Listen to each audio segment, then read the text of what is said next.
So, as somebody who's kind of in the naturopathic and looking at things a little differently than the standard medical approach, are there things that you're looking at or observing right now or investigating that is kind of, I'll say, on the horizon, so to speak, or looking at things a little differently?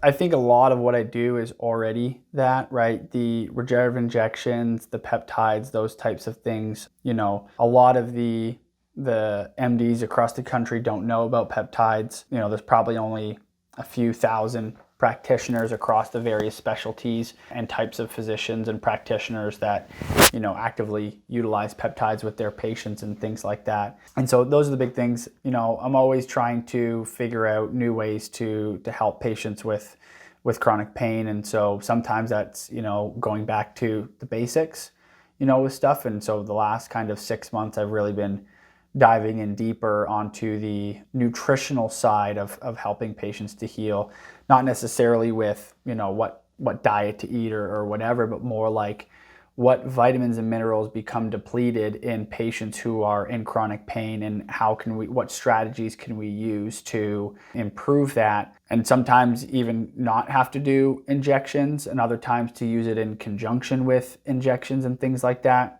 Because at the end of the day, if someone is subclinically deficient in vitamin C, for example, they're going to have a harder time building more collagen. Again, the allopathic model looks at like, oh, you can't be deficient unless you have scurvy, like you're not deficient in vitamin C, and that's grossly incorrect, right?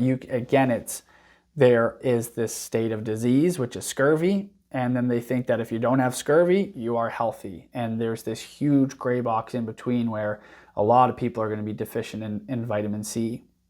And so so that's really what I've been looking into kind of the last 6 months, is how can I, do lower level therapeutic things, right? It's not high tier, it's not stem cell therapy, it's not cool peptides. It's just like, what basic things can I do with people so that way they are better set up to heal either on their own, or when we come in with an injection, they're going to have a better response. Maybe just from starting some different vitamins and minerals, they could get 20% better outcome from their PRP treatment. And so now the money that they're spending, because these things aren't covered by insurance, the money that they're spending is going further for them.